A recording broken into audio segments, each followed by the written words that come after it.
हाँ jam, good morning आशीष। आज के लिए जो कल की ऑप्शन प्लेसमेंट है आशीष, उसके मुताबिक जो शब्द जिसका चुनाव किया आपने, consolidation, as per that option states, वो बिल्कुल वाजिब लगता है, बिल्कुल सूट कर रहा है आशीष।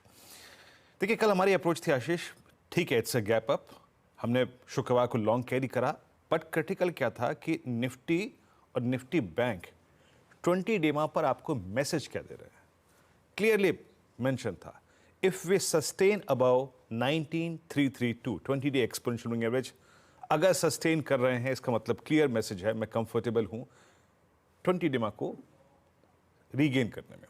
और उसके बाद टारगेट रखा था 414 का, और भी पिवट पॉइंट्स थे लेकिन 414 मिल गया। And same is the case with Nifty bank, लेकिन निफ्टी बैंक वन शेड कमजोर था, मतलब उतना स्ट्रॉन्ग स्विंग नहीं था। आज की अप्रोच क्या है, देखिए अगर आप एफआईएस के स्टैट्स को देखें, कल थोड़ी बहुत उनकी तरफ से सेलिंग थी, नो डाउट अबाउट दैट, लेकिन जहां पर इंडेक्स का सवाल है आशीष, इंडेक्स में एफआईएस ने कल भी करीब करीब 1257 करोड़ रुपए की बाइंग करी, 11,000 कॉन्ट्रैक्ट शॉर्ट कवर कर लिए, 4,000 कॉन्ट्रैक्ट वो लॉन्ग गए। ऑप्शंस में लगभग 1,70,000 पुट शॉर्ट आई, जब करीब वो 22,719 करोड़ रुपए की सेलिंग कर रहे थे। 1,74,000 पुट शॉर्ट। अब 1,74,000 पुट शॉर्ट का मैसेज ये है कि कल जब बाजार ऊपर आ रहा था, अपने क्लस्टर्स को चेंज कर रहा था, अपने आप को 20 डेमा के ऊपर सिक्योर कर रहा था, इंस्टीट्यूशनल जो पुट राइटिंग है वो ये तय कर रही थी कि बाजार ने एक बेस छोड़ा है पीछे, बहुत स्ट्रांग बेस, क्योंकि कल 1,70,000 पुट बिकी है दोनों ही इंडस्ट्रीज के लिए, एक बेस छोटा है पीछे। और स्टॉक फ्यूचर्स में लगभग 700 करोड़ रुपए की buying, 4200 contract long, short cover किए 5400 कॉन्ट्रैक्ट। मैं इस सेशन को कैसे अप्रोच करूंगा, अगर आप निफ्टी की प्लेसमेंट को देखें आशीष, जैसे कि मैंने कल भी कहा, इन दिस वीकली कॉन्ट्रैक्ट, इस वीकली कॉन्ट्रैक्ट में अब 19,500 तक कोई रेजिस्टेंस नहीं है। सारे ऑप्शंस जो इंडिविजुअल स्ट्राइक के पीसीआर होते हैं वो 19,500 तक की आपको राह दिखा रहे हैं। अब 19,500 पे ही मैक्सिमम आउटस्टैंडिंग वाई है 71 लाख का, और यही मंथली कॉन्ट्रैक्ट का भी अगर आप देखें तो पोजिशनिंग है। और कल के आंकड़ों के मुताबिक जैसे कि हम कह रहे हैं कि कल स्ट्रॉन्ग पुट राइटिंग हुई है, 1,70,000 पुट बिकी हैं, 19,300 के पुट अब सबसे बड़ा करीब 85 लाख का आउटस्टैंडिंग वाई होल्ड करती है।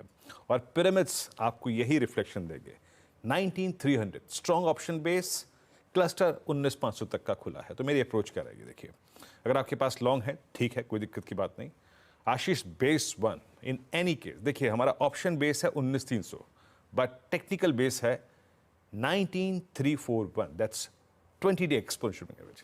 यहां तक के कोई भी डिप को आप बाय कीजिएगा। और एक और चीज याद रखिएगा, जो जिस शब्द का आपने इस्तेमाल किया कंसोलिडेशन, वो कहां पे होगा, 19,341 और RS1।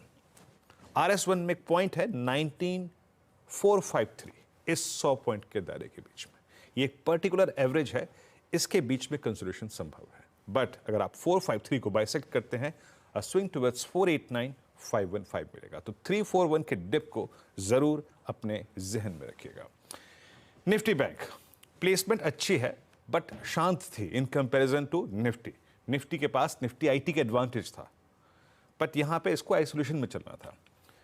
ये आप ऑप्शंस देख रहे हैं आशीष, ये एक टसल, एक फाइट एग्जैक्टली एट 43,500 है, 43,600 के आसपास है। बट पुट राइटर्स 43,000 से उठ के अब 43,500 की स्ट्राइक पे शिफ्ट हो गए हैं। बट ये मैसेज पिरामिड्स का यही है, a consideration required between 43,400 43,700। View क्या है, बेस वन लेके आइएगा। बेस वन कल के ऑप्शंस के आंकड़ों के मुताबिक प्लस एवरेजेस के प्लेसमेंट के मुताबिक 43489 43361, any dip towards this point buy होगा आशीष। बट RS1 वो क्या है, 43,740, ये ट्रेजेक्टरी एक सप्लाई जोन है, 762 ये एक सप्लाई जोन है। ट्रेड्स को यहां स्क्वायर ऑफ कीजिएगा, जैसे कि मैं कह रहा हूं कि कंसिडरेशन रिक्वायर्ड है। बट अगर ये क्लस्टर निकलता है 762, इसके ऊपर हम सस्टेन करते हैं, तो स्विंग टुवर्ड्स 43895 44031 पॉसिबल आशीष। निफ्टी बैंक का ये होगा अप्रोच।